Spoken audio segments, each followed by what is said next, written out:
Welcome to the Psychedelic Passage podcast. My name is Jimmy Wynn. I'm joined here by my co-host and partner in crime, maybe soon to not be partner in crime with the way that the federal and state legislation is moving. I'm seeing pop up everywhere. There's All decrim bills over. here. It's so exciting to see. Before we dive into our episode today, we have a very exciting announcement that our new website will be launching or should actually be live by the Should be time that live. this episode comes out. And so to give it some preface, I haven't done anything. Nick's been working really hard on this website for like a year and a half, but when we envision psychedelic passage when we first started, 2019. yeah, many years ago, we didn't have any vision on what this was going to look like. A lot of it was reaching out to our community. A lot of it was listening to our own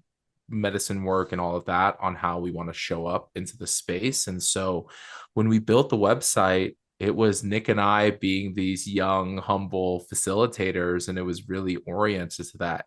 Over time, our website has grown into a resource hub, has grown into a place where people can connect with humans and actually get some answers and really connect with folks who can hear their stories and maybe connect them And to provide care.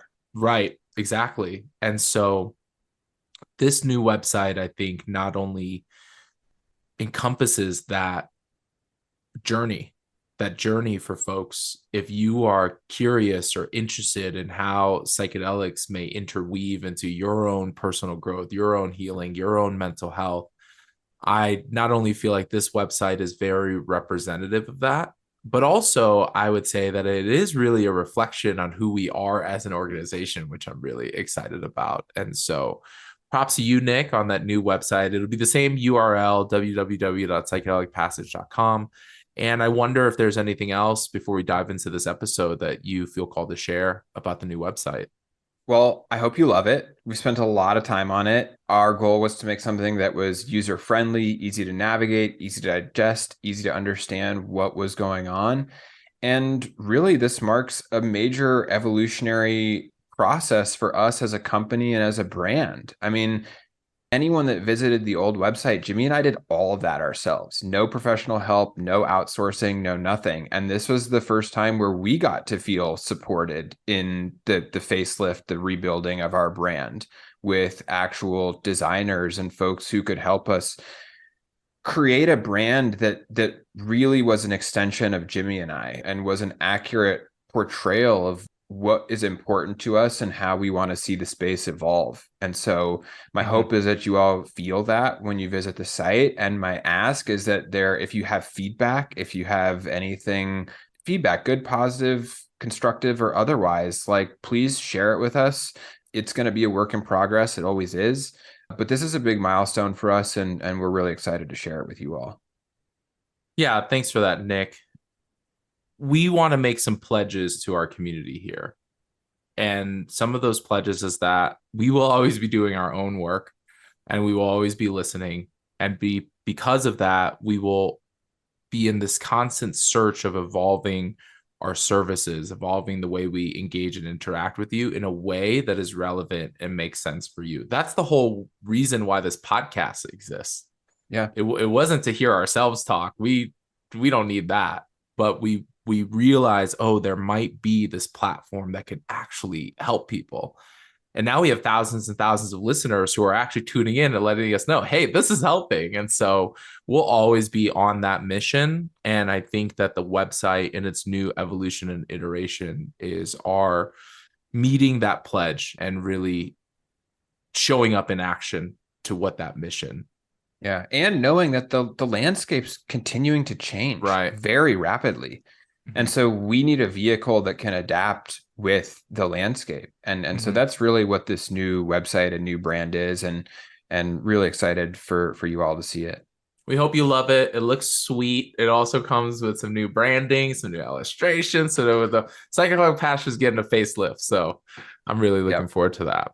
Well, let's dive into our episode today, which we have a I think a topic that will pique a lot of folks' interest, which is the relationship between music and psychedelic use. I'll preface by saying that the context of our conversation will be related to intentional work, ceremonial work, typically in one-on-one settings with you and a facilitator.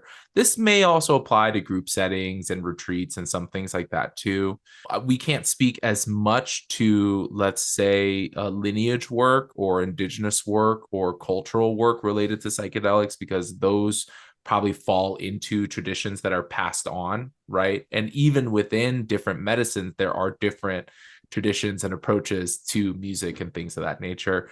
And then we're also kind of ruling out the recreational side, which if anybody's been altered at a concert or live music Music and all of festival or that, whatever. there Yeah. is also that relationship with music and psychedelics. But what I'm weaving here is to show that in the history of human use of psychedelics, music has probably likely been involved the whole time Yep. for Whether even if it's probably just thousands of years. banging rocks together or a Mm-hmm. drum or whatever, like Percussive the or chanting or vocalizations or things that don't sound like music, things that emulate nature. We also see a lot in historic psychedelic use. And so there's a really deep relationship with music and psychedelics, and it makes sense because there's a deep relationship with humans and music. For yep. some reason, we as humans have evolved to think that a string of notes and tones are attractive to us, or that they evoke an emotion or a feeling to us, or they bring up a memory. So there probably are other species on this planet that have some type of interaction with sound, but I'm going to guess, this is me being a biased human, that music is predominantly a human phenomenon. And I think that that's really interesting because also at the same time, we humans have evolved to be able to have these psychedelic experiences or something there too. Yep. Whether we know why, I mean, who knows? But there's a reason why you can take a fungus or a substance or something and have an altered state of consciousness. And so this is built into our DNA to some degree. Totally. So, I mean, where do we start given that this is such a like a Yeah. primal topic? Well, I think let's start around the relationship between music and psychedelics, and then we'll move into some more of the tangible, actionable, things if you are engaging with music and psychedelics or working with the facilitator. So, I know that one thing that you and I agree on is that music is an integral component to the ceremonial experience, to the ceremonial space. And so, what are some of the top things on your mind on the why? The why is that the case? Well, for starters, psychedelics change the way we perceive sensory input. And Mm, so the way that we hear music when we're in an altered state is profound. It is fundamentally different to hearing the same song in a sober state. And I'm sure you've experienced this, but I've had clients go, this is the most beautiful song I've ever heard. Like this woman's voice is angelic. And it's not to say they may not have thought that if they were just listening to it in the car, but there's an amplification. There's a sensitivity to the tone, the note, the frequency, the music, the rhythm that I believe is just enhanced when mm, you're under the influence of a psychedelic medicine. mm-hmm. Yeah, I have a hunch on the why. Well, I can't explain why, but the correlation that I have here is that music inherently induces altered states of consciousness. Right. And we see this when folks are doing brainwave studies with sleep and music and stuff like that. But then I'm also reminded of people who get moved in church, or people who have who love devotional music as an example, or Or, you're dude, someone's riding their Peloton and they need to push through the last, 10 minutes and they're like, put on a pump up song, like, get me right, jacked. right, or you're in the car and that one song hits that reminds you of that one thing, and then your states change, your emotional states change, your physical states change, and all of that. And so the same way that I view like psychedelics being a pathway into these altered states of consciousness, so is meditation, breath work, certain things. I think music is another one of those pathways. So I'm like, it makes sense that the two go hand in hand. Now, I think some of the benefits of having music, well, I guess let me back up. I think that music is a really integral part of the way that we here in the United States of America will engage with psychedelics moving forward. There's a history of this across many cultures and traditions. There's also instances where music is not involved, especially if you are in ceremonial space with sacred silence. I know that there are some communities and groups who do medicine work along with silent retreats or silent meditations and things like that. I'm also mindful of people who are hearing impaired and people who have like, disability or accessibility needs around music. But that's where there's a lot of cool evidence around like actually vibrational frequencies that are being worked with psychedelics, which I think is really fascinating. And also, if you're in an environment, let's say if you're in nature or something, and there are some, those are just some examples of non-musical settings. But I would argue that if you're in nature, you're just tuning into the music of nature, whether it's the Yeah, birds like or is a the bird leaves or song the, not music? Come on right. now. Yeah, exactly. So I want to start there, but I think you've highlighted some things on like, I think you said something earlier before this episode about how music can tie you to reality, some of those things. So, what are some of those benefits, let's say, of music as a part of the ceremonial experience? All right, well, you touched on one, which is for those who haven't journeyed before, when you're in an altered state, your perception of everything changes. And one of the big ones is like, what's real, what's reality, and what is time? I think those questions come up in a journey. And music is one of the tethers to this reality and this time and space and just time in general. Like if a song is playing or we're switching to the next song, it is an indicator, whether conscious or unconscious, that time is in fact moving and establishes some sense of familiarity. Like, oh, I mean, we started this episode with the primal nature of it. Like on a primal level, I'm Mhm. hearing music, which means I still presumably have a body and I'm alive. And And ears. exactly.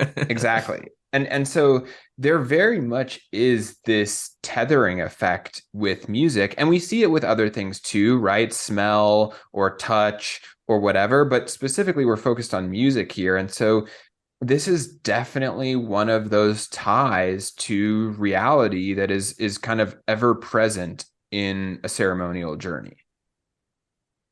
Yeah, it's helpful to have these non-direct signals that you are progressing through an experience, particularly around the time dilation or when you feel like you've been in a certain space or state for an endless amount of time. And so those little cues that you're talking about can also be really helpful. And music is a way of navigating the psychedelic experience, but not always the case because music can also be a distraction as well. But I don't think it's the music itself, it's how we orient and relate to music as a part of the component of ceremony. So I find some folks who get really hung up on a song or a something where it actually pulls them out of the experience because they're focused on the song. Now, again, it's between you and the medicine. So who am I to say that that's not the pathway that Right. you need to take, when you are engaging? But just know that because music can be such an influential part of the ceremonial container, clinical as well. I mean, we see this with Johns Hopkins, right? Like, I think you mentioned this earlier, but they have preset playlists and things like that for a reason. So knowing that it's a really powerful component, you have to be really balanced in your use of music and the emphasis of it versus not, because it can really shape or change the direction, the flow of your psychedelic experience. Yeah, I would phrase it like music can be very directive Mm-hmm. in the sense that if you put on a song that's inherently angry or angsty or whatever, when we're in that super heightened state where we're hyper aware of everything, it can easily push you in that direction. And the same would go for a very calming song.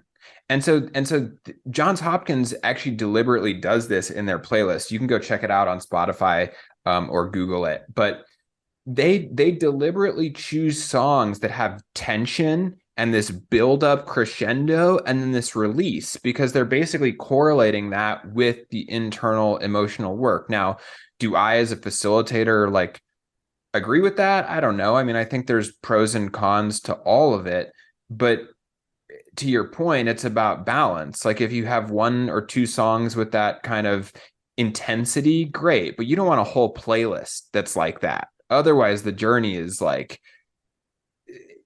challenging, is what is Mhm. the word that comes to mind for me. And so there is an art to musical selection when it comes to accompanying a ceremonial journey. Yeah, and I'll also add a caveat that it really does depend on the person and the circumstance and the medicine and all of that. I, between your words, what you're speaking to is control and power, of which music can be a an area in which a lot of that can manifest in the ceremonial container. And so what I share with folks is that if you're tied into this song has to play at this time and that this thing and then all that, you're already in this whole loop of control, which actually may be present in your experience for a reason, meaning that that might actually be the right example on how you might address control and how that shows up in your psychedelic experience. I'm reminded of a client who shared with me that in all of their own solo journeys, they just play this one song on repeat, which is this really incessant pounding drum. And they were like, this is just what I play on repeat, and I have it loud and I have it, and I was like, that's your thing, that's your preference, I totally honor that. And then we talked, and then we wanted to explore different things and different, I'm in ceremony with this client. About halfway through, they're like, I gotta go back to the drums in my dark room, my dark music. And I'm like, I totally fucking support that, so let's do it. Then in the integration process, they were like, this is how I tackle my whole life. The whole thing is the pounding and the direct, and let me like excavate, excavate, excavate. And they're like, I need this other level of grace. I need this other level of like softness. So it's just like a nuanced example that not only is it about how music can influence your experience, but it's also like, what's your relationship to music? The same way that we asked, what's your relationship to ceremony? Was your relationship to the medicine prior? Like, if you only, to your point, use music as pump up jams during your workout, then there's kind of this limited template that your brain and mind is used to. Or if you don't like music that elicits emotional, aspects of your life, then that can be really heavy when that comes Right. up in your psychedelic experience. And this is why so many facilitators and psychedelic guides have playlists that they use, right? Specifically curated playlists that follow the arc of the medicine. In other words, there's a come up period, there's a plateau period, and there's a come down. There's probably more than just those three, but as a basic high level overview, like we have a stage of journey. People, specifically facilitators, spend a lot of time crafting music that accompanies those stages of the journey, knowing that the come up is roughly an hour, that the plateau is roughly 2 to 4 hours, that the come down is another 1 to 2 hours. And so over the course of what might be an 8 or 9 hour playlist, they're crafting it in accordance of how the medicine moves through your body. Now, they're also not a mind reader, so it's not going to be perfect. And what you often see is a lot of people who have a repository, when I say people, a facilitator who has a repository of songs and then is then kind of almost like DJing during the journey and kind of like hand selecting, hand choosing when to present what. Obviously, that can be a slippery slope, but when done thoughtfully, it's a beautiful experience. And clients will often remark like, the music just changed at the perfect time and it was Mm-hmm, exactly what I needed when I mm-hmm, needed it. And there's an mm-hmm. element of synchronicity there that's very profound. Let me add this as a message to facilitators directly, that only works when you are 100% tuned into the journey. And so what you're describing here between the preset playlist like Johns Hopkins that's designed to elicit certain emotions and feelings at different times versus somebody who is having some intentionality. Let's say there's a facilitator that does have a preset playlist that plays in an order, or for some folks, they are maybe adding in songs to the queue, or, like you're saying, doing this live DJing. If you are too focused on the next song more than you are focused on the care of the journeyer, you're doing something wrong. So I just Yep. want to highlight that to folks that it's all in balance here. Myself personally, by the way, we're segueing into kind of the second half here, which I feel is the more like tangible, actionable aspects. And okay, we know how music is important. Now what? Like, how does this work? So we'll orient kind of the second half of this episode towards that. I'll say for myself personally that I'm always aware of my like presence and control or agenda in ceremonial spaces, and I personally found myself caring way too much about queuing up the next song. Something that I've been doing, which has been working amazingly, is having a preset playlist, and then I put that damn thing on shuffle. Like, I have the first intro like ceremony song that runs about an hour, and then after that it goes on shuffle. And I will tell you, whether it's AI or bots or something, it's always tied into the ceremonial place, and the ceremonial place, and it always comes out Mm-hmm. the way that the client. Well, I shouldn't say always, but I have more times where a client remarks to me, when you changed that song or when you did that thing, it was perfect. I get more comments about that now with the thing being on shuffle than when I was selective DJing. Yep. Very And then I get interesting. to tell them I didn't do anything. Right. I might have I might have skipped a song or something, but I was like, I didn't do anything there. I think that's one interesting thing that I've noticed as a facilitator is sometimes you got to change the song. Even when the client's in a place where they can't vocalize it for themselves, if you're really tethered to the client and you're really following where they're at in their journey, sometimes it's the wrong song at the wrong time. And like, Mm-hmm. I definitely hit next if I get the sense that that's what's happening. And what's really funny, I'll share a little anecdote to illustrate the power of music. I sat with a client who was dead set on using the Johns Hopkins playlist. And I'm like, no problem. If that's what you want to use, no problem. It was actually the first time I, as a facilitator, had sat through a client using that playlist. It's pretty And I interesting, found huh? myself squirming at Yeah, times. I'm it's like, pretty this is interesting. terrible. Like, why? It's so uncomfortable at certain points. Like, I was having a visceral body Mm-hmm. response, but I just, it was his request and I honored it and let it play. But wow, that was not a beginner playlist from my perspective. Like, that really stirs the pot in that more kind of like directive way that we're talking about, where they're deliberately choosing songs that are uncomfortable. Mm-hmm. And it's everybody's prerogative. It's very interesting because a lot of those clinical studies that are moving towards FDA approval, it's in conjunction. It's like this substance in conjunction with therapy, in conjunction with so on and so forth. And so in that case, you do have to have a certain prescriptiveness, right? Because if you're looking at that variable of data of music, it has to be consistent Right. across all of your subjects and stuff. So I get it. But if you're in more of like a ceremonial setting, you can play around, I think, a little bit. And so, I want to get a little bit more specific here, where most facilitators will probably have some preset things, some preset playlists, maybe some songs and things that they're deriving from in their own experience or own teaching and lineage, or maybe they're pulling playlists or stuff from, other folks or other sources. I would say probably every facilitator who does medicine work should have something like that. And then I also offer for folks to give space for their journeyers and their clients to also have some involvement here. So one best practice that I have, especially in the talking about music, first of all, consent, right? You got to talk to them. Do you want to use your playlist? Do you want to use mine? What works here? And for some folks, I just even have them go through and be like, hey, just pick like 10 significant songs of yours, whether it's from a certain time period or whether it evokes a certain emotion or you just fucking love the song or like whatever. And then we have that available in case we need to weave that into the experience.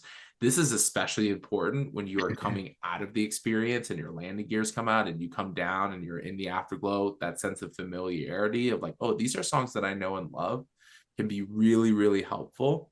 And this just leads to the type of music makes all the difference, you know? And so you as a journeyer might not be down with devotional music if that's the type of music that your facilitator likes, or medicine music or world music or some of these things. And so you have your own autonomy and choice here, whether there's lyrics, no lyrics, genre of music, language of music, like all of that. I ultimately defer all of that to the journeyer.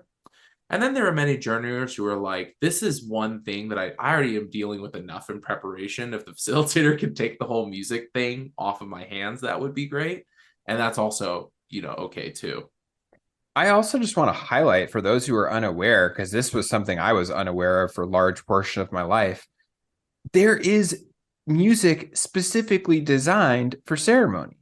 It Mm-hmm. is sacred music designed specifically for, if not medicine ceremony, ceremonial work, right? Whether Mm-hmm. that's Reiki, sound healing, massage, like there is music that is designed to help the body's nervous system switch into a parasympathetic state, deliberately has minimal lyrics, minimal inherent meaning, and is designed to invoke this sense of sacredness. Mm-hmm. We see this with solfeggio frequencies, binaural beats, Exactly. And all so types of stuff. Mm-hmm. And so I just want to highlight that the way there's a genre for everything, right? There's a genre for pump up and a genre for classical and a genre for rap. There's a genre for ceremonial music. It's a thing. Mm-hmm. And so I know for me personally, like I use a lot of ceremonial music when both as journeyer and facilitator. Like if I'm journeying, that's what I like to listen to because you can tell it's designed for sacred experiences. And what's really interesting for me personally is when I listen to it out of context, I'm like, oh, this isn't the right time or space for that. It's very Mm-hmm. much designed for like ceremonial sacred containers. Mm-hmm. Mm-hmm. Yeah, music is really powerful. I mean, it can bring us, like we've been talking about, like back to certain places, emotions, time periods in our life, can remind us of relationships. Music also can serve as a good navigational tool because when there is this synesthesia thing happening where your felt senses are all combined together in various outputs depending on the medicine, like certain medicines do this more and less depending, and the felt sensory experience around this can be different depending on the medicine set and setting and all of that. But it can also be really helpful for, saying, when this song came on, I was going through this process, or this thing came up, or the so and so came up.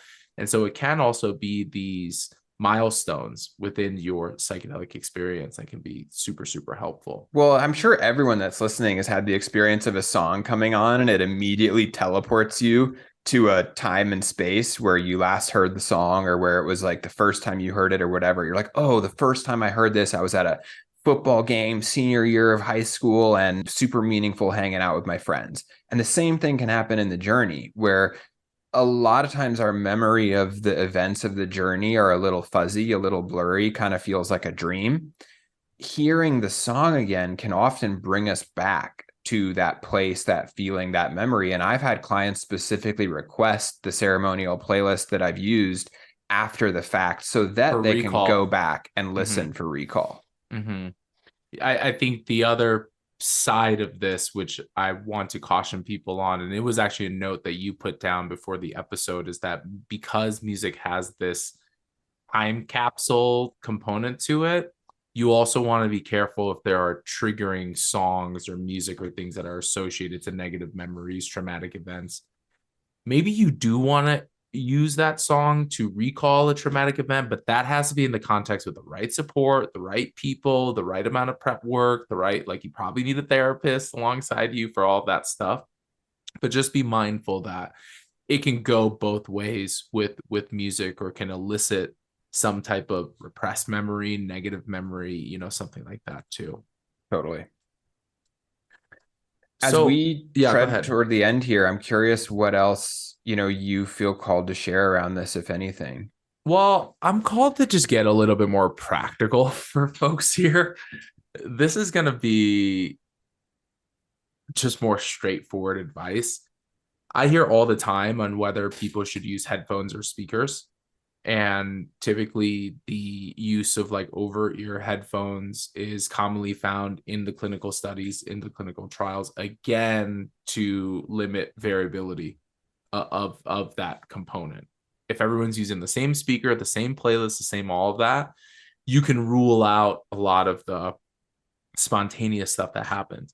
Myself personally, I prefer to not use headphones. I prefer a Bluetooth speaker, high quality speaker, something where there's sound in the room for a couple of reasons. One is that it can help with my communication and connectivity with the journeyer. So they don't have to pop out an ear or something if they need support or that they need help. The other, which I've actually found, is that especially in psilocybin experiences where you're kind of in both worlds, like yes, you are in the ceremonial room and you're having this altered state of consciousness. I've heard very commonly that for journeyers, they've actually felt a sense of grounding when they hear me shuffle around or when they hear me breathing or when they, something, just for them to have a cue that my presence is there, even if I'm not directly engaged or involved in their psychedelic process at that time. And really silly things. If you're going to use Spotify or SoundCloud or YouTube, get a paid subscription so you don't have any ads. Super important. There's nothing more mortifying than the song changing and you're getting, hey, $27 Tuesday at Ralph's, whatever. Like, you're like, what is happening? We're in the middle of a sacred ceremony and you're getting an ad blasted into your face. Which I learned that at a very, very early stage of my facilitator progression. And also just be mindful that if you are going to DJ as a facilitator, that the journeyer is hypersensitive to all things. And so if I need to skip a song, I'm not going to abruptly skip the song. I'm going to go and I'm going to hit the volume button down, down, down, down, down until it goes from 50 down to 0 so that it can fade out. I've set some fade in and fade out things like on Spotify. I'm aware of, if a song is just more heightened energy, even if it's like jubilant, celebratory, type things, as opposed to, something that's a little bit more mellow or like you're saying, ambient or something like that. And so being the person who is in charge of music during a ceremony, it's a big deal. It's a big privilege and it's a sacred responsibility. It really is. And It is so, responsibility. That's the best way to mhm, put it. You are responsible for managing the soundtrack of someone's 6 to 8 hour journey. And mhm, it's really important that that's done with care and thoughtfulness for them, not for your own needs, wants, and desires as a facilitator. And I just want to second that I am a speakers all the way guy myself. Like mhm, headphones make it so hard to track where the client is in that process. And what's interesting is I had clients who, because of Johns Hopkins, specifically requested headphones. We get about 20, 30 minutes in and they're like, can we switch to speakers? Or like, I feel disconnected. I can't like communicate with you. It's very immersive in here. I'm, it's how do just, you, yeah. How do you turn on your side with open ear head with over ear headphones? Like most people who get enthralled into psychedelic experiences, how do they end up in the fetal position on their side? And yeah, if you got this big old bulgy thing on your ear, you can't do that. And no. so there's just some practicality, I think, around this as well. And I, for the record, also do the same thing. If you realize 30 seconds into a song that it's not the right fit, don't just hit next. Fade out, lower the volume, invite in maybe a second or two of silence. A couple minutes of silence between songs can be incredibly grounding, healing, calming. and then you move into the next wave, because that's often how journeyers perceive this, is like waves. Hmm. And so to Hmm. have a little bit of a downtime before the crest again is actually can be very Yeah. nice. Yeah. The implementation of silence can be, I think it is a best practice. Even when the silence brings up uncomfortability for your journeyer. Now, the journeyer may be feeling some anticipation of when's the next song going to start? When's the next song going to start? That's where you got to really be tuned in. You got to Yeah. really be tuned into your journeyer state. I wonder, do you have like best practices for folks around how to choose music with their facilitator, how to collaborate with the facilitator? I mean, so much of this we're speaking about in the ceremonial space, but I wonder if you have thoughts around how to even talk about music in preparation or, leading up to an experience. It's interesting because I think this is another one of those topics that unfortunately journeyers are inherently limited around because they've never experienced it before. And so you're kind of asking them for what they want Sure. in an arena that they have no real Sure. orientation around. Yeah. And so oftentimes what I hear is like, well, you know what's best. You've done this before. Let's just use your music, which is totally fine. But it's important to at least have the discussion and invite in the opportunity for a journeyer to have a say. And the one thing I will always do is say, hey, if you have a couple of meaningful songs that you want, interspersed or delivered at certain points in the journey, please share them with me so that I can prepare accordingly. Because I think one of the really cool things about music is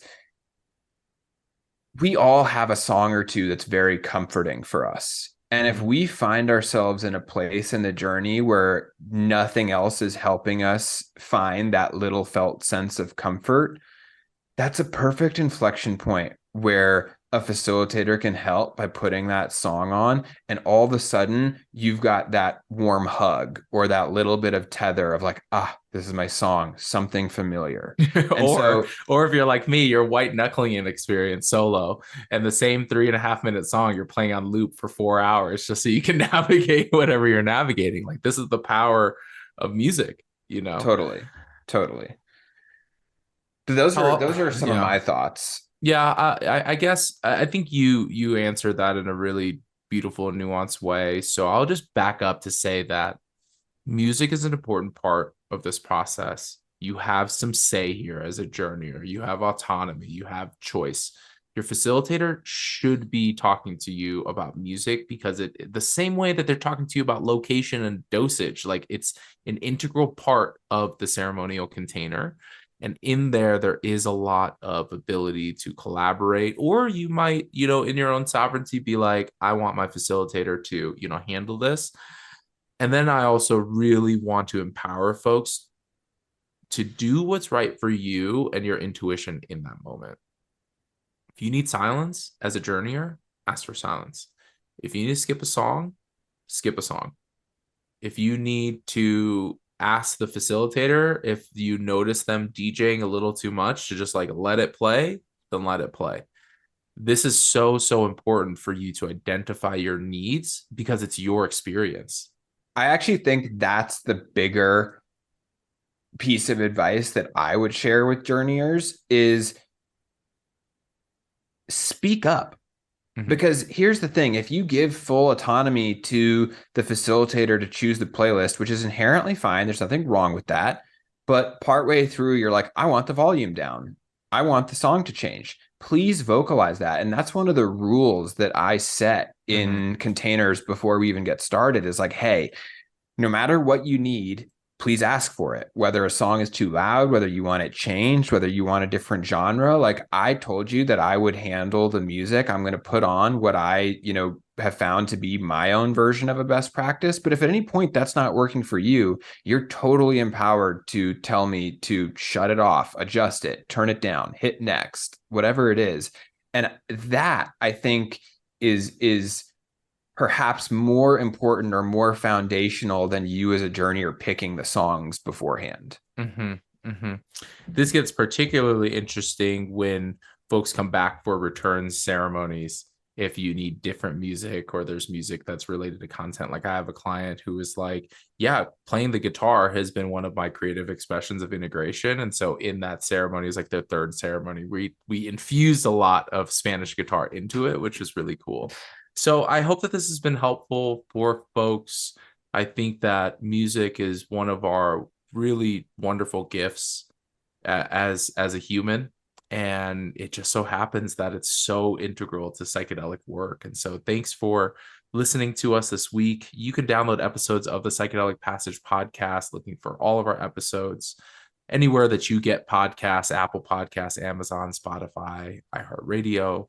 As always, we are looking to engage with our community, so feel free to reach out on our brand new website if there are any notes or thoughts or anything that would help you get more value out of two best friends ranting about psychedelics. And so thank you all so much. We're so deeply, deeply honored to be here with you along this journey, and we will see you next week.